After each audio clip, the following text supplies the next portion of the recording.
différence. Il faudra juste savoir que si on vous demande de créer un VLAN et de mettre une interface dedans, ça veut dire que vous devez d'abord créer le VLAN, le déclarer. Donc vous allez avoir une chose qui va s'appeler VLAN ou VLAN administration.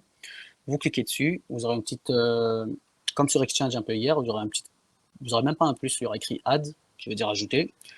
Vous cliquez dessus, on va vous demander de choisir un numéro de VLAN, de éventuellement lui donner un nom. Vous faites OK, votre VLAN il est créé. La ligne d'en dessous là sur les petits onglets qu'il y aura à gauche, il y aura écrit quelque chose comme interface setting ou port setting. D'accord? En gros, les paramètres des interfaces pour ce VLAN là. Vous cliquez dessus, vous allez avoir toutes les interfaces qui vont apparaître du switch. Et après, vous allez mettre quel VLAN vous voulez laisser passer sur cette interface-là. D'accord? De toute façon, vous allez l'avoir ça en révision, d'accord? Il n'y a pas de souci. Mais c'est juste pour vous dire que créer un VLAN, que ce soit une interface graphique ou une interface CLI, le procédé reste le même. Je déclare d'abord mon VLAN et ensuite je lui ajoute des interfaces. Okay? Ni plus ni moins. Donc créer un VLAN, c'est très simple. Créer un VLAN, ça peut tomber, sur de la pratique. D'accord? Créer un VLAN, ça peut tomber sur de la pratique. Ok? Donc dans mon infra ici, quand même, ça me permet de gagner pas mal de câbles, hein, pas mal de câblage. L'autre chose que ça m'a permis de gagner par rapport à ce qu'on avait tout à l'heure, vous vous rappelez quand on avait un routeur et un deuxième switch, quand on avait un routeur ici, c'est que les VLAN, ça m'a permis surtout de gagner en ressources. Et là où auparavant j'avais besoin de 2 switches, là maintenant je peux tout faire avec un seul switch. Pourquoi? Parce que je peux séparer mon réseau virtuellement. Là où avant j'avais besoin de le séparer physiquement. Ok?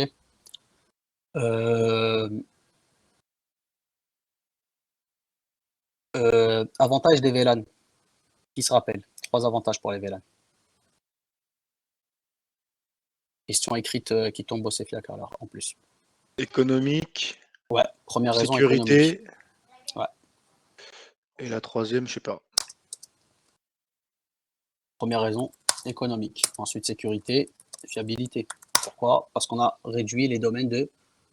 Alors là, je ne l'ai même pas fait, mais on a réduit. Alors vous vous rappelez tout à l'heure, on avait dit que pour un switch qui n'a pas de VLAN, le domaine de broadcast, c'est comme pour le hub. D'accord?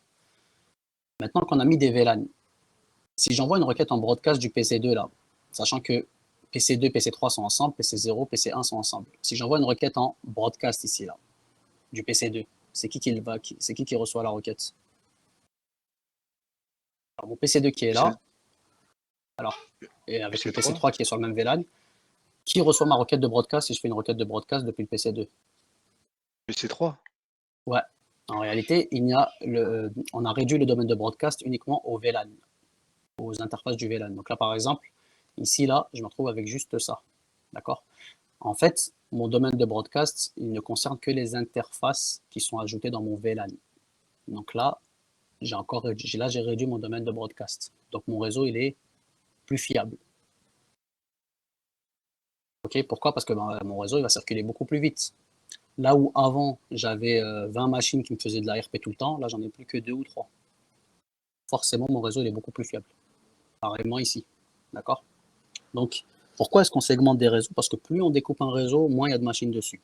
Moins il y a de machines dessus, moins il y a de requêtes ARP dessus. Moins il y a de requêtes ARP dessus, plus mon réseau il est fiable, il est rapide, il est sécurisé. Alors la sécurité aussi qu'on a ici, c'est que auparavant, si mon PC2 il chope un virus, vu qu'on est tous sur le même réseau, quand on n'avait pas de VLAN, techniquement tous les autres PC ils peuvent être infectés. Là par contre, si mon PC2 chope un virus, il n'y a que le PC3 qui risque d'être infecté. Donc je peux à la limite couper mon VLAN ici, le mettre en quarantaine, mais mes autres VLAN ils peuvent continuer à tourner sans problème. Ok? Donc ça c'était le gros avantage des VLAN. D'accord, donc VLAN c'est une des technologies qui a le plus impressionné au niveau réseau, qui surtout a plus fait d'impact derrière. D'accord, c'est la même chose que l'arrivée des machines virtuelles en réalité. Ok, c'était un énorme truc les VLAN quand c'est sorti. Et c'est pour ça que Cisco peut se permettre d'être numéro 1 tout en vendant le matériel le plus cher. C'est un peu moins vrai aujourd'hui parce que tout le monde peut faire du VLAN, tous les éditeurs, mais c'est ce qui leur a permis en tout cas de prendre la place à l'époque. Parce que forcément, un matériel qui dure plus longtemps, mais qui en plus te permet d'avoir une meilleure techno, un meilleur réseau, et en plus au final, ça ne te coûtait pas si cher, pas beaucoup plus cher que ça, puisque Là où avant, tu avais besoin d'avoir 2-3 switches, là, tu t'en trouves avec un seul switch. Donc, même si c'est un switch qui te coûte plus cher, on achète beaucoup moins. You are now unmuted.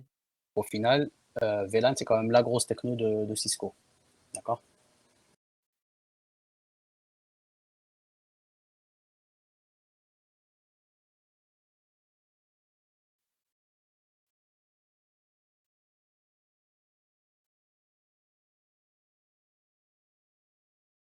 La surface d'attaque.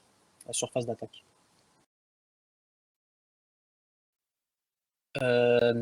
Ouais, oui, du coup, voilà le gros apport qu'on a eu au niveau des VLAN. Alors, si vous êtes capable d'expliquer ça et de mettre en place ça, 80% du programme réseau pour l'examen du CEFIAC, il est bon. D'accord? Si vous êtes capable de mettre en place ça et You are now donc muted. de le mettre en place et de l'expliquer, si vous tombez dessus à la question écrite ou orale et qu'en plus vous tombez dessus à l'examen pratique, si vous êtes capable d'expliquer ça, de mettre en place ça, 80% du programme réseau pour l'examen du CEFIAC, j'entends. Donc je ne parle pas du CCNA, je parle de l'examen du CEFIAC. Pour moi, il est bon. D'accord? On va juste avoir un peu la partie routage. Et après, on pourra passer à faire un petit TP. Mais pour moi, c'est plutôt bon. D'accord? Il ne reste que la partie routage et, voir un peu peut-être de calcul de subnetting, revoir quelques bases. D'accord? Parce que ça, c'est tombé à l'écrit. Mais en tout cas, au niveau switching, c'est-à-dire tout ce qui touche les switches, vous n'avez pas besoin d'aller plus loin que ça au niveau CEFIAC. Au niveau Bac plus 2, en gros, vous n'avez pas besoin d'aller forcément beaucoup plus loin que ça. D'accord? Donc, savoir expliquer pourquoi est-ce qu'on est passé du hub, donc modèle OSI, forcément modèle OSI, modèle TCP/IP à connaître, pourquoi est-ce qu'on est pas, et comment ça marche surtout, pourquoi est-ce qu'on est passé du hub au switch, parce que le hub ne comprenait pas grand-chose alors que le switch il maîtrise les adresses MAC et qu'il a une table ARP pour pouvoir prendre ses décisions. Donc il a réduit le domaine de collision, mais pas le domaine de broadcast. Ce qui a permis de réduire le domaine de broadcast, c'est l'apparition des VLAN. Qu'est-ce qu'un VLAN? Donc un VLAN, c'est séparer un LAN physique en plusieurs LAN virtuels grâce à un logiciel qui se trouve à l'intérieur du switch. D'accord? Donc on appelle ça un LAN virtuel parce que ce n'est pas séparé physiquement, mais séparé virtuellement. Pourquoi virtuellement? Parce que c'est un logiciel qui le fait. D'accord? Donc quand on dit virtuel, ça veut dire que ce n'est pas physique. Ensuite, expliquer pourquoi certaines interfaces sont en mode access et d'autres sont en mode trunk. D'accord? Donc mode trunk lorsque j'ai plusieurs VLAN qui doivent passer sur cette interface-là. Mode access lorsque j'ai qu'un seul VLAN qui passe. Alors, en règle générale, alors ça marche pas tout le temps, c'est pas tout le temps vrai, mais dans la plupart des cas c'est vrai. Lorsque j'ai un équipement final qui se trouve de l'autre côté de l'interface, je serai en mode access. Lorsque j'ai un équipement intermédiaire de l'autre côté de l'interface, je serai en mode trunk. En gros, si je connecte un PC, un serveur ou une imprimante, l'interface sera en mode access. Si je connecte un switch, un routeur ou un pare-feu, l'interface sera en mode trunk. Ça marche comme règle dans quasiment 100% des cas, mais c'est pas toujours vrai, mais ça marche dans quasiment 100% des cas. D'accord? En gros, c'est si vous connectez deux switches entre eux ou un switch à un routeur, vous allez mettre du mode trunk. Si vous connectez votre switch à un PC, un serveur ou une imprimante, vous serez en mode access. Donc on va dire que le mode access, c'est le mode par défaut, même s'il n'est pas configuré de base, le Ouais, switch. c'est le mode par défaut, ouais. C'est d'ailleurs On peut la dire ça. commande switch porte mode access que j'ai mis sur la FA01, je pouvais ne pas la mettre parce que par défaut, elle était déjà en mode FA01. Alors moi, je la mets tout le temps parce que je ne sais pas qui est passé avant moi sur le switch. D'accord? C'est pour ça que je la mets. Donc là, j'avais pas besoin de la mettre parce qu'il n'y a personne qui est passé avant moi. Je venais de le mettre, le switch. D'accord? Mais par habitude, je la mets toujours. Parce que s'il y a quelqu'un qui avait mis du mode trunk avant autre chose, parce qu'il y a d'autres modes qui existent, mais pour ce que vous faites au CFR, vous n'avez pas besoin de rentrer dedans. D'accord? Mais moi, je remets toujours l'accès d'habitude. Comme ça, je sais que j'ai pas de bug derrière. D'accord?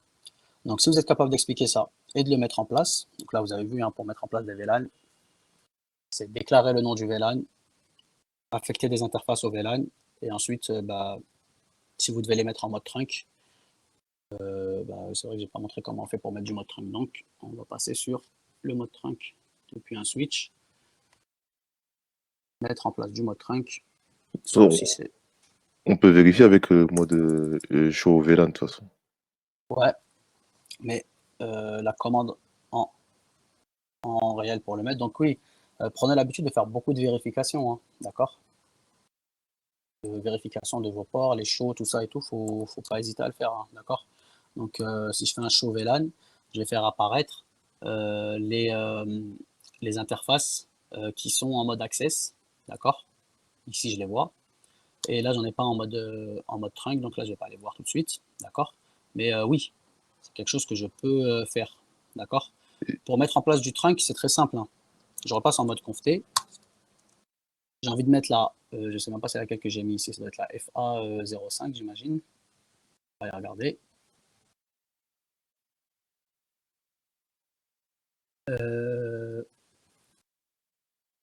doit être la 5, elle est juste pas branchée. Ah ben non, je l'avais enlevé. D'accord. Bah, imaginons que c'est la 5 que j'ai envie de mettre en trunk, parce que c'est vrai que j'ai enlevé tout le reste des switches.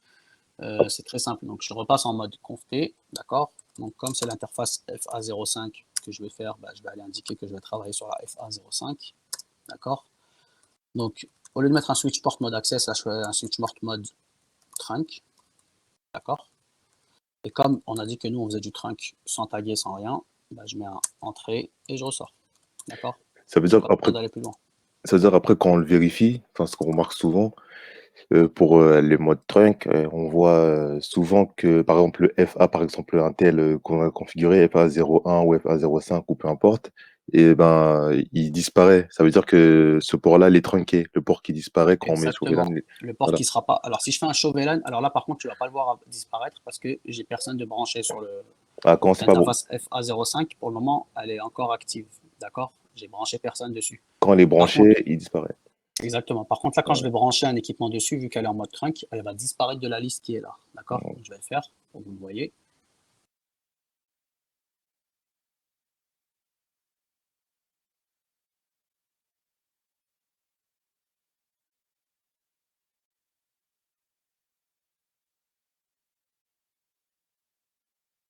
Alors, normalement, j'aurais dû mettre celui du Switch 3 aussi en trunk. Peut-être qu'elle va pas disparaître tout de suite. Non, on va voir ça. Et donc, on va redescendre. Et là, effectivement, elle a disparu de la liste. Vous avez vu, FA04 puis FA06. D'accord? Donc, elle n'est plus dans la liste des interfaces en mode access. D'accord? Elle est passée dans les interfaces en mode trunk. Donc, elle a disparu de la liste. D'accord? Si j'ai envie de faire un, donc je peux aller vérifier exactement ces informations. Donc je peux faire un show interface fast Ethernet 05, j'aurai plus de détails dessus.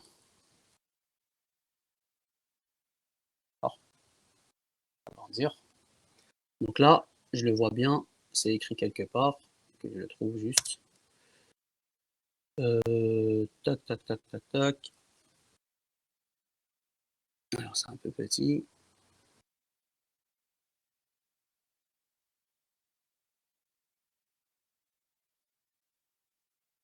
Ah oui, non. Je vais mettre switch port à la fin, c'est encore mieux. Voilà. Donc là, alors j'ai remis la même commande, mais j'ai rajouté switch port à la fin pour que j'ai juste les informations par rapport au switch port. Donc switch port administratif, donc je suis bien en mode trunk. D'accord? Ok. Donc là, je suis bien en mode trunk, pas de souci.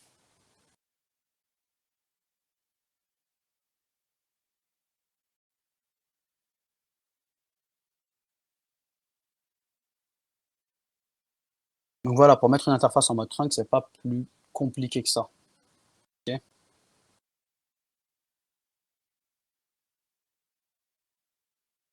Alors, tout à l'heure, on m'a parlé de mettre une adresse IP sur le switch. Alors, ça, c'est quelque chose qui se fait, mais pourquoi est-ce que j'aurais envie de faire ça?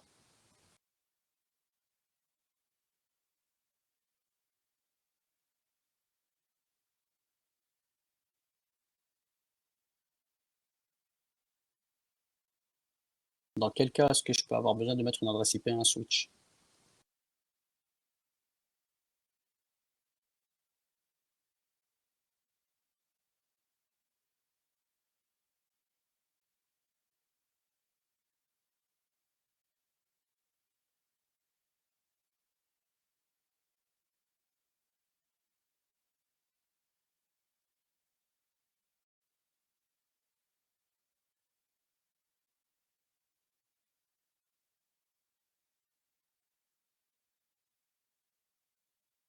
Alors, pour programmer IPv4, c'est-à-dire.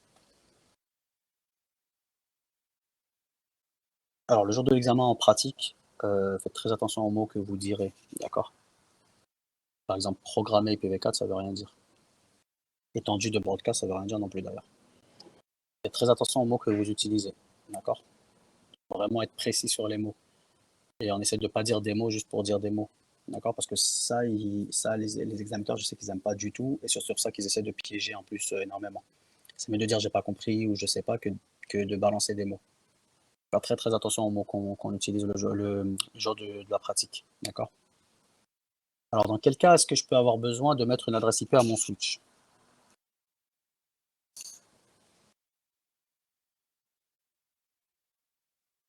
Alors, pour son adressage, c'est quoi que tu appelles pour son adressage?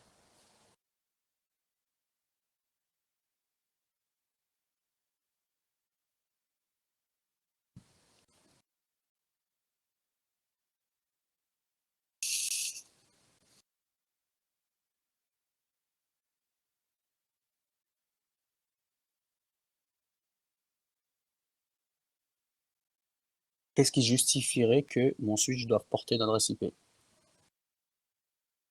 Non, dans le DNS, tu mets pas le switch généralement, même jamais. Tu mets jamais le switch dans le DNS.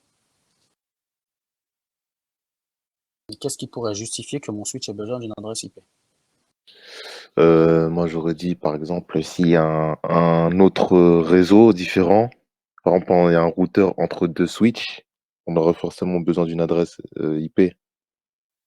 Non, pas Dans ce cas-là, forcément. Pas du tout, même, il n'y a pas de problème. Le switch, il fera le travail, il n'y a pas de problème.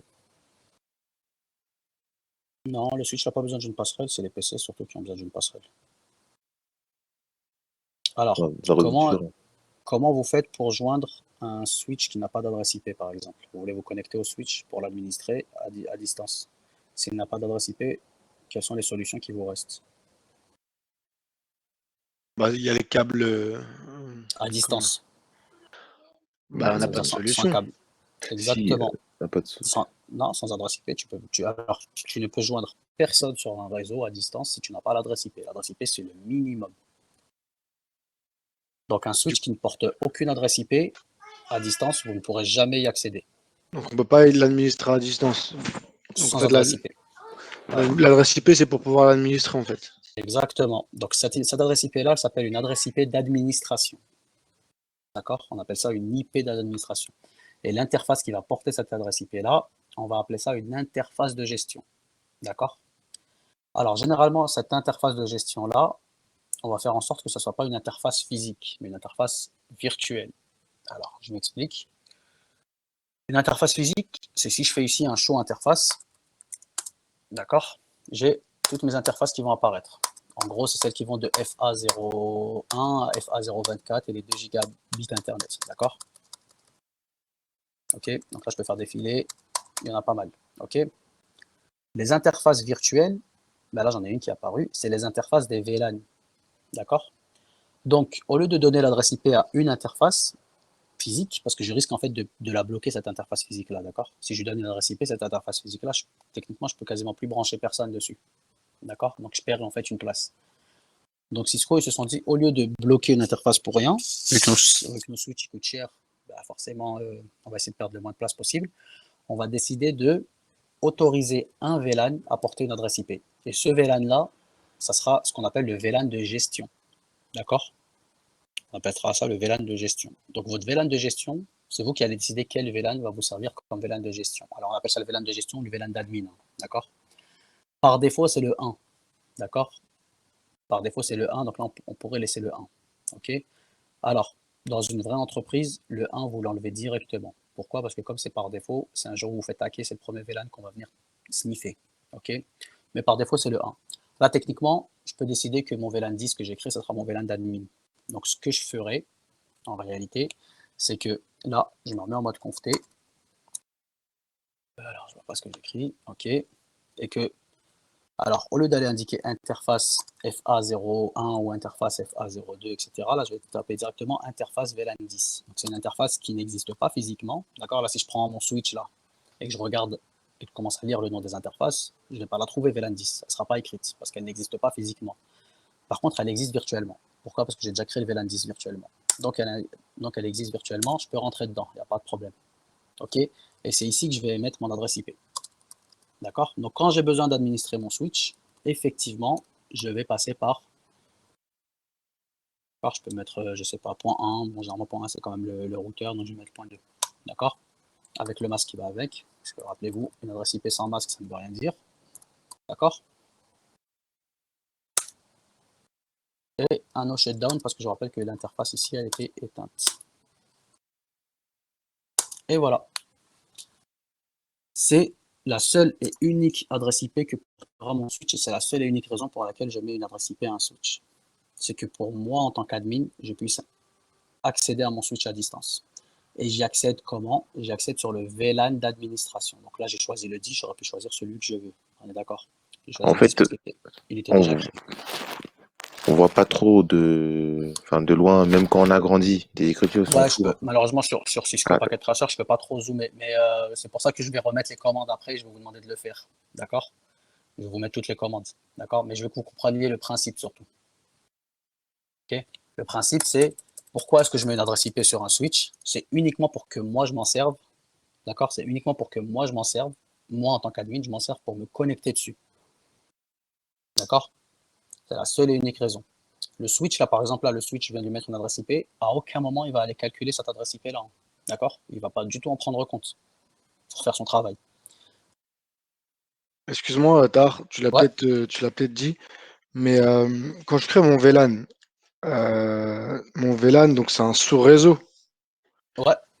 Du coup, en termes d'adressage IP, comment je fais pour savoir quelle adresse IP il a ce sous-réseau? Bah, si tu as créé un VLAN, c'est que tu avais déjà fait un découpage IP auparavant, ou que quelqu'un l'a déjà fait, donc il t'a transmis, ou tu l'as fait toi-même, donc à ce moment-là, tu sais quelles adresses IP tu vas mettre à tes VLAN, puisque c'est toi qui as décidé de découper ton réseau, ou si tu es dans une équipe réseau, il y a déjà quelqu'un auparavant qui a fait ce découpage-là, donc dans ce cas-là, il t'aura transmis les adresses IP à mettre. Du coup, c'est au moment où je crée mon VLAN, je lui indique sur quel réseau il va être. Exactement. D'accord, bon, j'ai dû louper le moment où tu l'as fait alors. Ok. Après, quand tu dis comment je lui indique, c'est-à-dire, non, sur le switch, je ne vais pas lui indiquer d'adresse IP.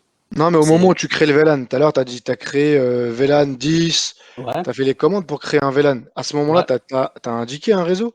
Non, Non, c'est pas, non, non, à ce non. moment-là, je n'ai pas indiqué de réseau. Quand je crée le VLAN sur le switch, je n'indique pas de réseau.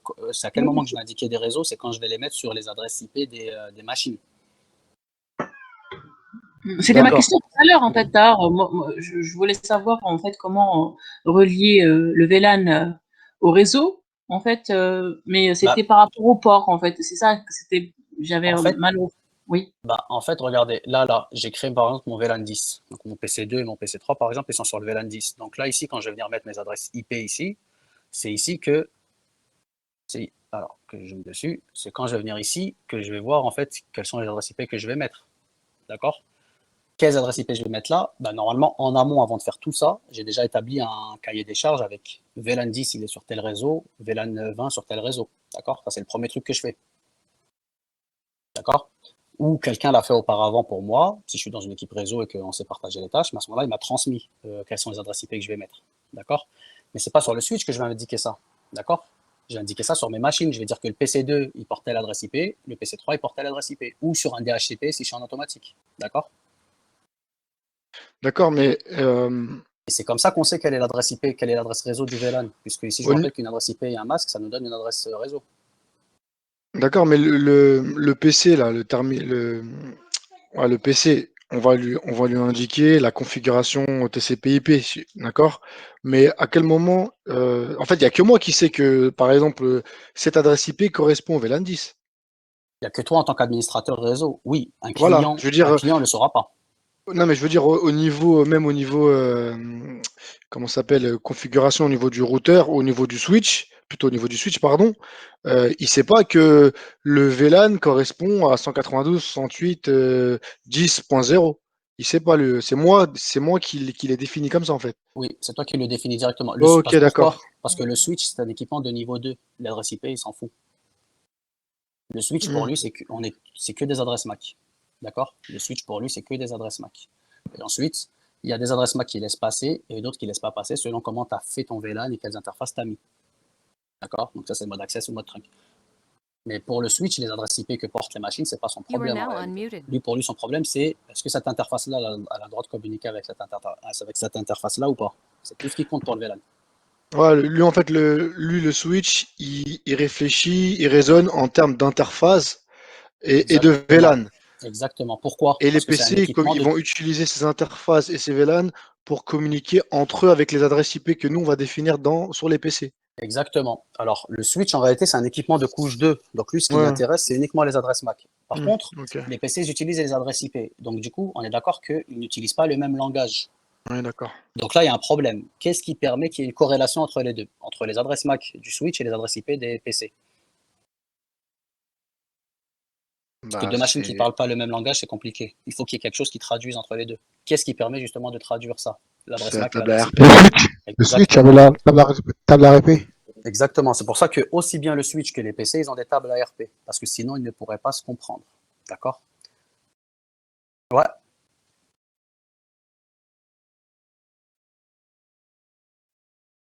Pour le joindre à distance. Un switch qui n'a pas d'adresse IP, tu ne peux pas y accéder. Puisque forcément, il n'a pas d'adresse IP. Pourquoi? Parce que pour se balader sur un réseau et atteindre une machine sur You un are now réseau, muted. il faut qu'elle ait une adresse IP, c'est le minimum. C'est comme si je t'envoie quelque part, mais que je te donne pas d'adresse. Tu pourras faire le tour du monde, mais tu trouveras pas où tu dois aller. Ben, c'est le même principe. Si je suis sur mon PC là, 0, et que je vais me connecter au switch, s'il n'y a pas de câble, d'accord, ça veut dire que j'ai pas de câble console, je mets quoi comme adresse IP? Je peux rien mettre, je peux pas me connecter. Donc mon switch, quand je lui mets une adresse IP, je lui mets une adresse IP uniquement pour moi pouvoir me connecter. On appelle ça une adresse IP de gestion ou une adresse IP d'admin, d'accord? Vous pouvez voir les deux noms. Okay. Et pourquoi est-ce que je l'ai mis sur une interface virtuelle et non pas une interface physique? Parce que j'aurais pu la mettre sur une interface physique. C'est juste parce que, comme cette adresse IP-là, mon switch ne va pas l'utiliser, ça ne sert à rien que j'aille bloquer une interface physique en lui mettant une adresse IP. D'accord? Je vais aller plutôt bloquer une interface virtuelle. D'accord? Parce que les interfaces virtuelles, j'en ai plein et je ne m'en sers pas forcément. Ok? Donc, je vais décider qu'un de mes VLAN va être mon VLAN de gestion. Ok? Donc, ça, c'est un truc qu'il faut souvent faire sur les switches. Un des VLAN que je vais créer, ça sera mon VLAN de gestion. Et c'est sur ce VLAN-là de gestion que je vais mettre une adresse IP. D'accord? Et encore une fois, cette adresse IP-là, le switch ne s'en sert jamais. Il nous l'a juste mis à disposition pour que nous, les admins, on puisse se connecter dessus. D'accord? Et pour savoir mon VLAN, il porte quelle adresse IP de mon VLAN, par exemple, c'est quel réseau, bah ça, c'est les machines que vous aurez branchées sur votre VLAN qui vont fixer ces adresses réseau-là. D'accord? Donc, vous, en tant qu'admin, quand vous allez brancher vos PC, ou vous êtes en DHCP, à ce moment-là, vous avez fait déjà ce qu'il fallait au niveau du DHCP, vous avez établi des étendues réseau pour tel et tel VLAN, ou sinon, si vous êtes en statique, bah à ce moment-là, vous allez venir sur chaque PC et mettre les adresses IP qu'il faut. Donc, auparavant, vous avez un fichier avec plein d'adresses. Alors, est-ce que j'en ai un qui traîne ici? Je ne sais plus, mais je peux peut-être en trouver un avec plein d'adresses qui tournent. D'accord? On a ça en entreprise, hein. C'est un fichier Excel avec pour tel VLAN, ça va de temps à temps. D'accord? Donc nous, je crois qu'on s'est débarrassé des fichiers Excel d'ailleurs. Maintenant, on a un logiciel qui fait ça pour nous, mais on a quelque chose qui nous permet de savoir pour tel VLAN, ça va de temps à temps. D'accord? Pourquoi? Parce qu'on a fait un découpage auparavant. Ok? Mais effectivement, si je me connecte sur mon switch, je ne verrai pas quelles sont les adresses IP pour tel VLAN. Je verrai juste écrit VLAN temps, VLAN temps, VLAN temps. Ok? Pour avoir une corrélation. Ouais. Oui. RDP. Non. RDP, c'est que pour des machines Windows la plupart des fois. Pour des machines. Alors, quels sont les protocoles qui permettent de se connecter aux machines Cisco?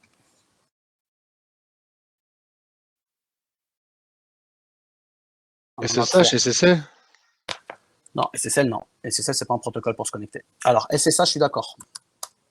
Il y en a un autre qui est le Telnet et Ouais, HTTPS. c'est ça. Alors, quand est-ce que je vais utiliser le SSH et quand est-ce que je vais utiliser le HTTPS?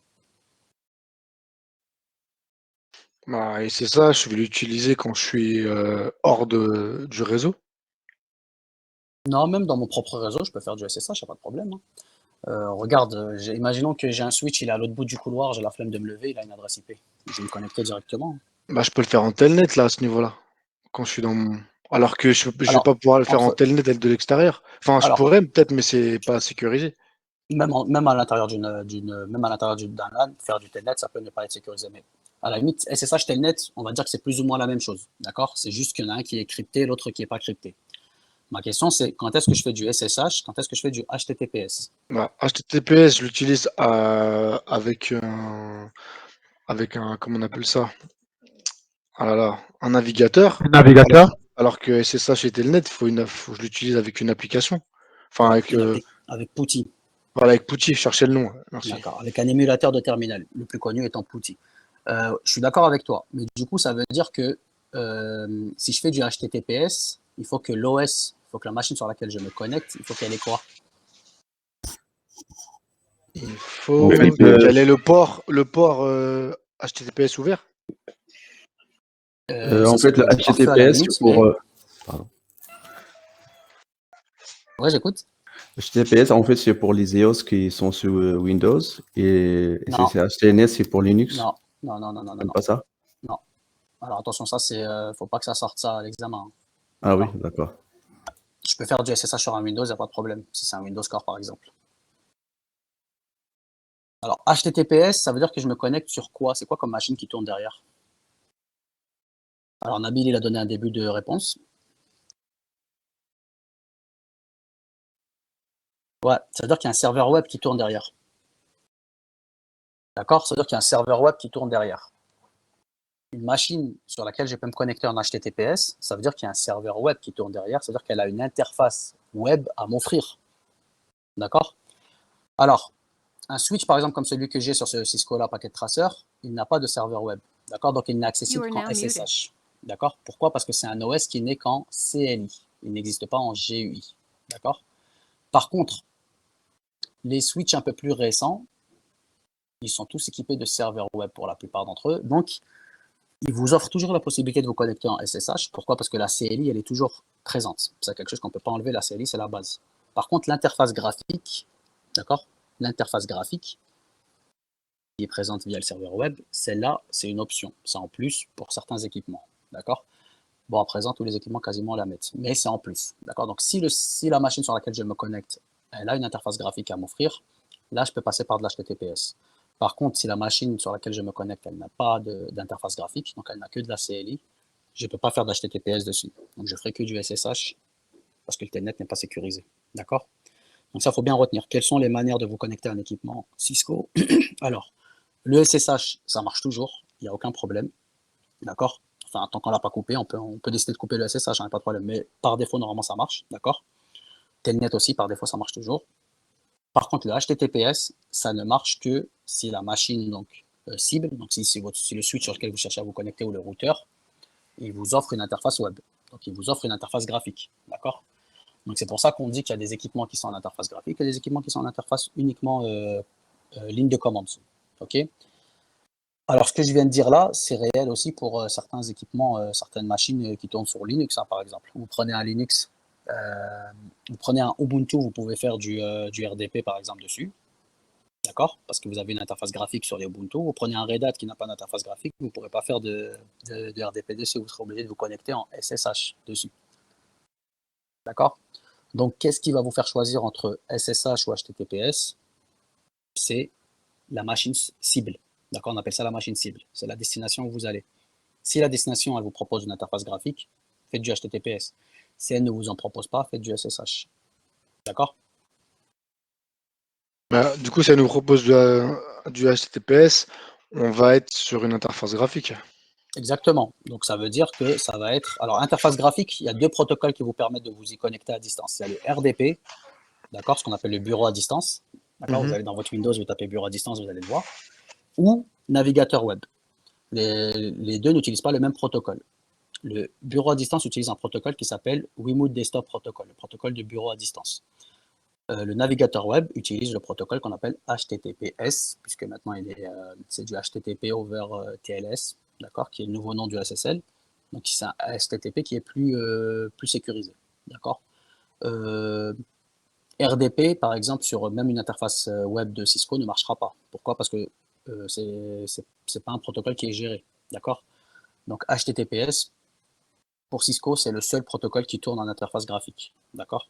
Donc ouais, évitez de dire donc ouais, RDP ou bureau à distance sur un matériel Cisco, ça n'existe pas. Donc je prends la main à distance sur un équipement Cisco via SSH ou via HTTPS. D'accord? Dans les deux cas, j'ai besoin d'une adresse IP.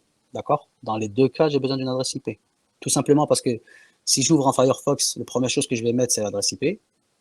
D'accord? Si j'ouvre un PuTTY, la première chose que je vais mettre, c'est aussi l'adresse IP. Si j'ai pas d'adresse IP, je peux pas me connecter. D'accord? Pour info, voilà, PuTTY par exemple. OK? Donc on est bien d'accord. La première chose qu'il me demande, c'est ou le nom de la machine, si la machine elle est enregistrée via un nom, ou l'adresse IP. D'accord? Et là, j'ai le choix. Par défaut, il m'a mis sur SSH, puis je suis très bien passé par du Telnet. D'accord? C'est que le port qui va changer. OK? Donc l'adresse IP, par contre, c'est le minimum du minimum du minimum. OK? C'est le prérequis de base pour pouvoir se connecter à distance. Donc encore une fois, la seule raison pour laquelle je mets une adresse IP sur mon switch, c'est uniquement pour que moi, je puisse y accéder à distance. C'est tout. Sinon, cette adresse IP, elle ne sert à rien d'autre. On appelle ça une adresse IP de gestion, ou une interface de gestion, ou une interface d'admin, ou une adresse IP d'admin. C'est les mêmes noms, d'accord? OK? C'est juste ça qu'il faut bien retenir. Donc si on vous demande pourquoi est-ce que votre switch porte une adresse IP, il faut bien garder ça. C'est uniquement pour qu'on puisse s'y connecter. Le switch en lui-même, il n'utilise pas ces adresses IP-là.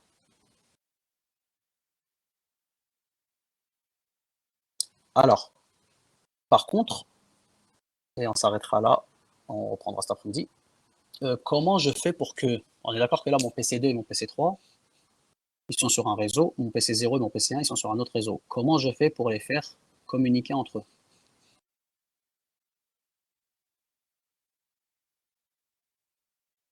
Alors, vous avez droit à deux réponses, parce qu'il y a deux réponses qui peuvent être bonnes. J'ai pas compris la question, monsieur. Alors, mon PC2 et mon PC3 qui sont sur un VLAN là, et mon PC0 et mon PC1 qui sont sur un autre VLAN, comment je fais pour les faire communiquer entre eux?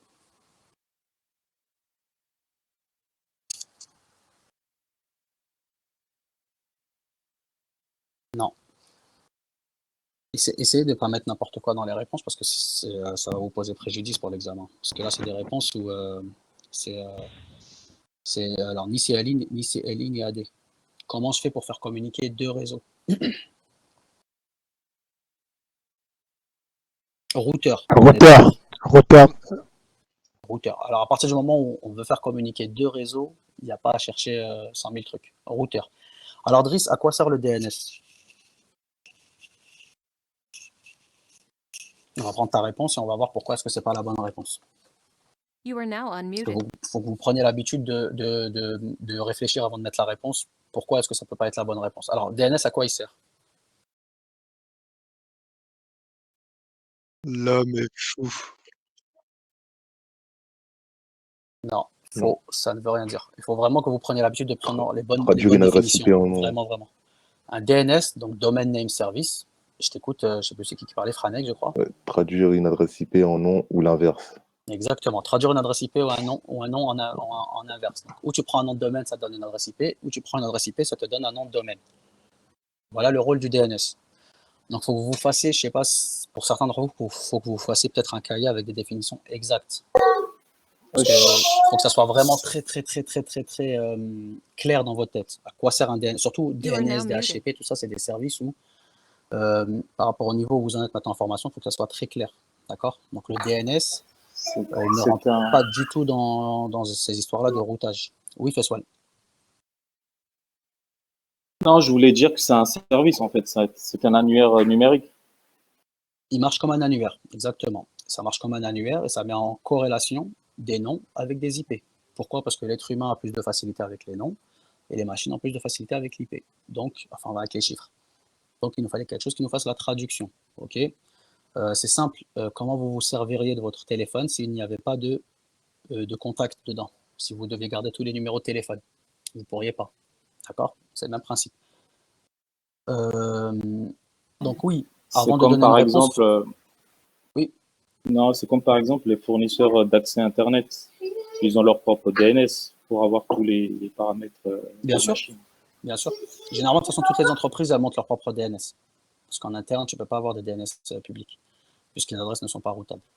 Donc oui, avant de rentrer dans donc ça c'est un conseil que je donne pour l'examen. Prenez votre temps pour répondre et avant de balancer une réponse, dites-vous bien, est-ce que je sais à quoi sert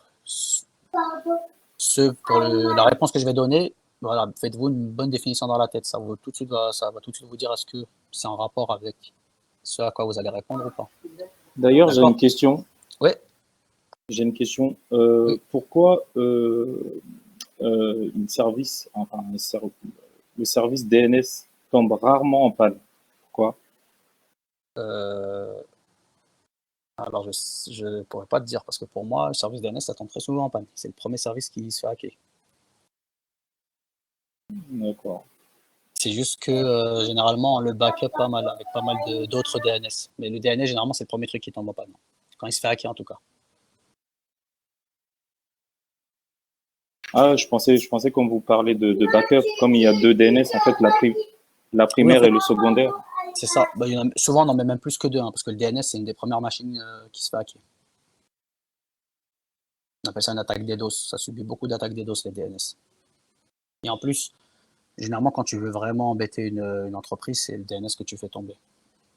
Parce qu'il n'y a plus aucune résolution de nom et après bah tout faire avec juste les adresses IP c'est galère. Ça perd énormément de temps. Donc, les DNS c'est une des machines les plus ciblées. Donc, en règle générale, on essaie d'en avoir quand même au moins 2 ou 3 derrière. Si on a un qui tombe, au moins tu bascules sur l'autre. Mais le DNS, c'est une des machines qui sont les plus ciblées. Hein. Tomber le DNS d'une boîte, je te promets que tu galères. Tes mails ne passent plus, pour la plupart. Toutes tes connectivités sur Internet vont être pas coupées, mais tu ne pourras pas y accéder, puisque si tu avais l'habitude de te connecter sur tel ou tel site, généralement, tu n'as pas l'IP du site. Hein. Tu passes par le nom, forcément, il n'y a plus de résolution de nom. DNS, c'est un des services qui sont les plus attaqués. DNS, DHCP par exemple aussi. Parce que tu fais tomber le DHCP, les machines elles perdent leur IP, elles passent tout en appli pas, par exemple. D'accord? Donc, par exemple, le DHCP. Après, il y a des services qui tombent souvent, mais dont on peut se passer. Par exemple, nous, on n'utilise pas de DHCP dans nos productions. Tous nos clients, ils tournent sans DHCP. On leur met des IP à la main. Parce que comme ça, le jour où... donc, on perd du temps, mais par contre, on est sûr qu'on n'aura jamais un problème de DHCP. Par contre, DNS, on ne peut pas s'en passer. Donc, on est obligé de mettre des DNS. Ouais, puisque le DHCP implique plusieurs machines, puisque ça va entrer de manière physique chaque machine, quoi. Si une machine tombe, elle tombe seule. Oui, en fait, le DNS, si on pouvait s'en passer, on s'en passerait aussi, parce que ça reste aussi une faille. Hein, mais le DNS, on ne peut pas s'en passer. Par contre, le DHCP, on peut s'en passer. Ça nous demande juste un peu plus de boulot, mais on peut s'en passer, un DHCP. Il suffit juste qu'au moment où tu crées ta VM ou tes machines, tu leur attribues une adresse IP. Après, comme c'est pas une opération non plus qui prend énormément de temps et qu'on peut scripter, parce que chez nous c'est automatisé, donc ça va. Au final, on arrive à se passer du DHCP sans trop de problèmes. Par contre, un DNS, on peut pas. DNS, c'est compliqué de se passer d'un DNS. C'est même impossible en fait aujourd'hui. D'ailleurs, le DNS est la plus grosse faille d'Internet. Hein, d'accord? C'est peut-être la seule faille d'Internet actuellement. Et ça va le rester parce qu'on ne peut pas se passer des DNS. Mais bon, c'est jamais tombé, ça existe depuis 87. Donc ça fait presque 40 ans que ça tourne. Ça fait 34 ans que ça tourne. Donc bon, c'est pas censé tomber dans les années qui viennent.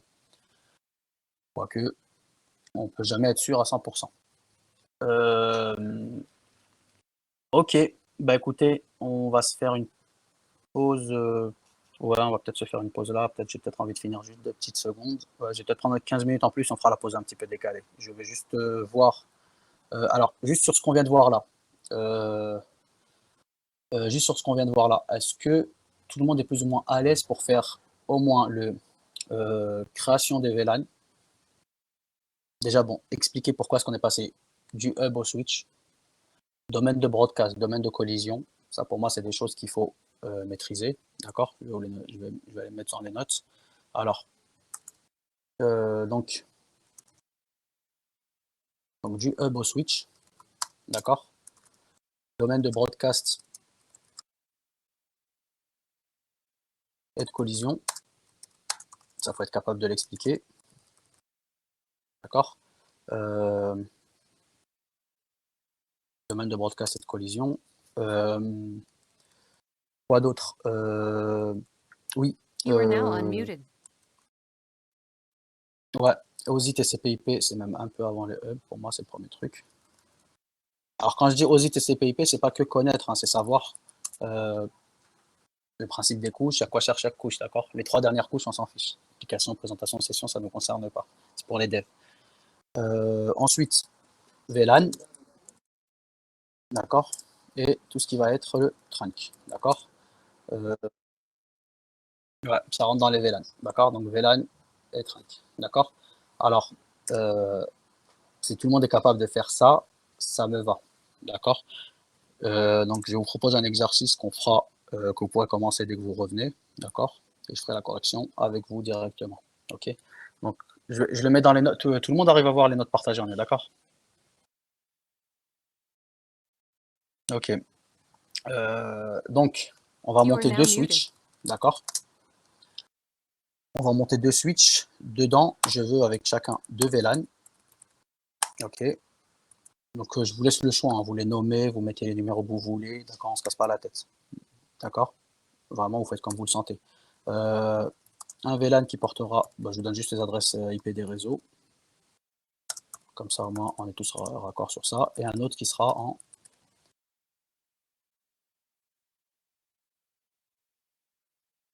Hop, c'est pour moi.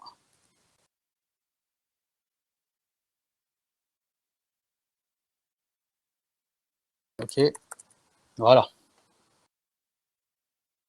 Donc, je veux que ces deux VLAN-là, ils soient... Donc, on est d'accord, hein, ces deux VLAN-là, pardon, ils sont sur les 2 switches. D'accord? Donc, ça veut dire que... Je vais venir ici. Prendre ce switch-là.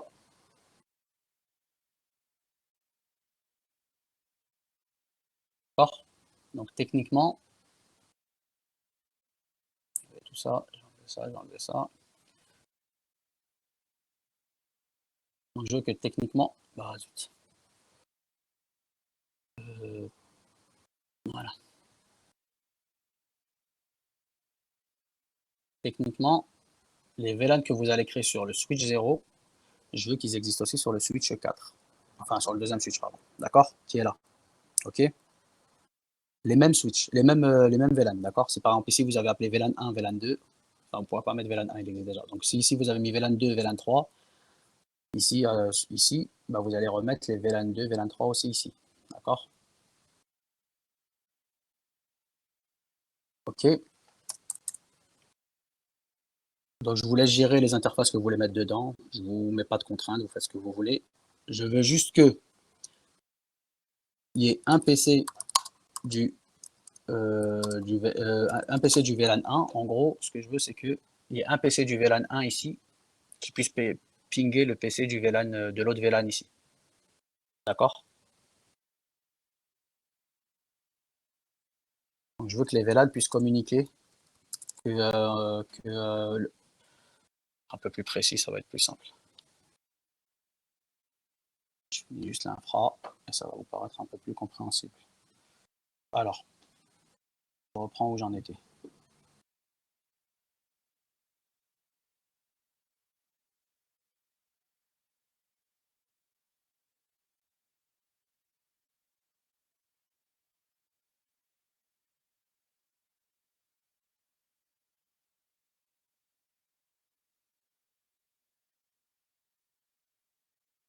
Ok, donc on va partir du principe que j'ai un VLAN de couleur verte, d'accord?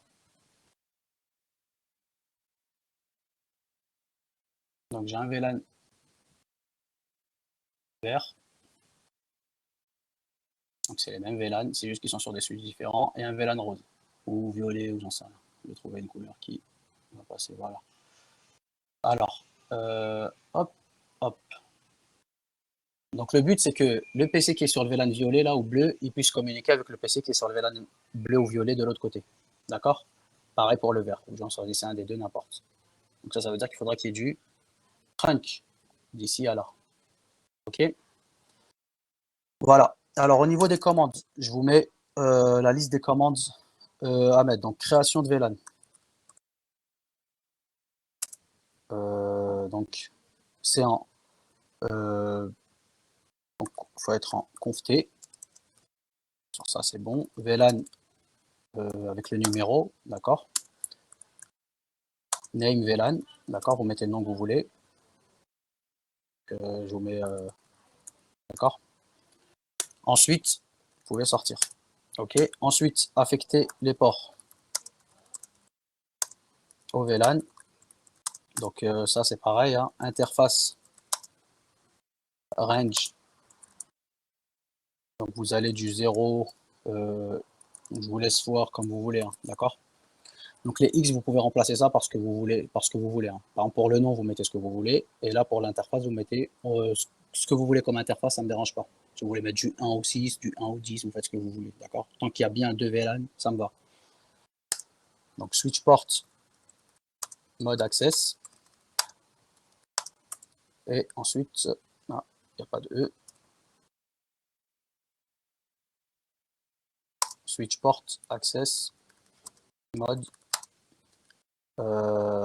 switch port mode access. Ensuite vous mettez le VLAN que vous avez envie de mettre en fait, tout simplement. Donc ça sera à nouveau XX quoi. Si vous avez mis 10 avant, bah, ça sera 10. Si vous avez mis 20, ça sera 20. D'accord. Là ça sera switch port VLAN. Et je sais pas, le numéro que vous aurez choisi. D'accord, c'est le VLAN ID. Donc, je vais vous remettre VLAN ID ici. Ok. Et là vous pouvez sortir. Ensuite le mode trunk. Alors on va se mettre d'accord, on va laisser la dernière interface, la FA024, sur chaque switch pour mettre le mode trunk. D'accord, comme ça on est tous raccord.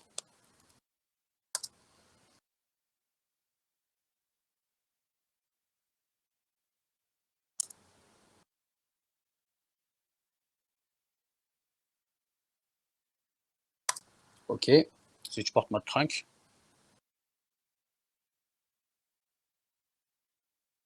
Et je pense qu'on est bon, hein, on a plus ou moins toutes les commandes là.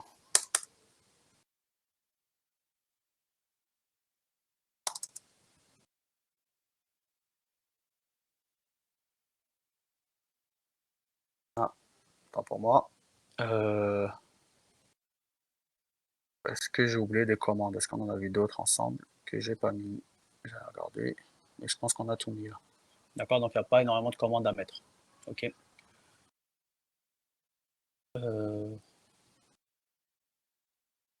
Ah oui, c'est vrai que j'ai changé de switch entre temps.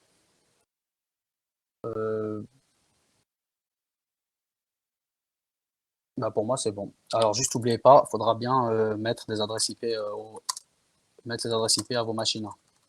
Une fois que tout ça est bon, vous mettrez les adresses IP à vos PC. Bon, il y a 4 PC, hein, donc il n'y en a pas beaucoup. Vous mettez celles que vous voulez tant que vous êtes bien dans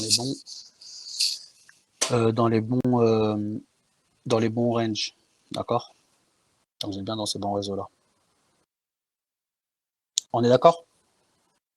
Alors, est-ce que ça paraît plus ou moins clair à tout le monde ou pas?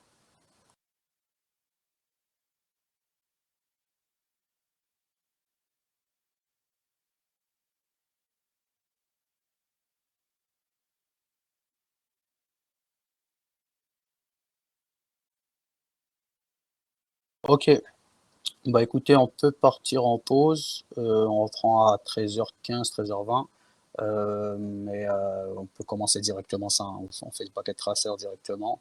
Et on se fera, ouais, on se fait jusqu'à à peu près 15h, 15h30. D'accord? Parce qu'après, j'ai envie qu'on fasse les valbox sur l'exchange, juste par rapport à ce qu'on a vu, hein, d'accord? Il n'y aura pas de questions spécialement techniques, ce sera juste par rapport à ce qu'on a vu. Ok? Ok. Bah, je vous dis bon appétit à tout le monde. À tout à l'heure, du coup. Ok? Bon appétit à tout le monde. À tout à l'heure. Merci.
You are now muted.